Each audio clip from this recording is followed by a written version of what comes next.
This story based on a real one. Please help us grow the channel. Thanks for watching. Please don't forget to subscribe. Thank you. In the small town of Millfield, there was a legend about a mysterious figure known as the Millfield Man. The locals claimed that he was a ghost who haunted the town, appearing only at night and disappearing into thin air. One summer, a group of college students decided to investigate the legend and set out on a camping trip to Millfield. They arrived in the afternoon and set up camp at a clearing near the edge of the town. That night, as they were sitting around a campfire, they heard rustling in the bushes. They looked around but didn't see anything, so they shrugged it off and continued their conversation.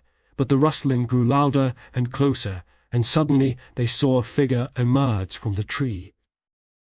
It was a tall, thin man with pale skin and dark hair, dressed in a long coat and a wide-brimmed hat.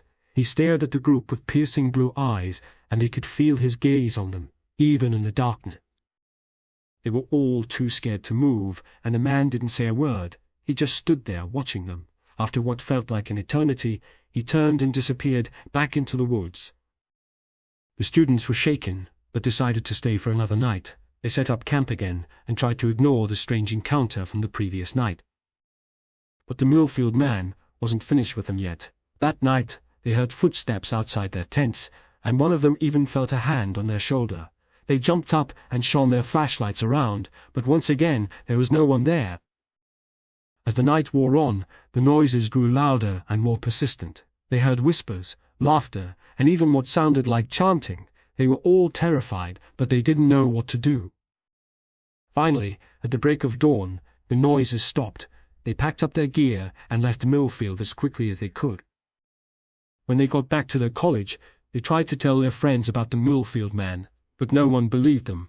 They were all convinced that it was just a prank or a figment of their imagination. But the students knew what they had seen and heard. They had encountered something truly terrifying in Millfield, and they would never forget the fear that it had instilled in them.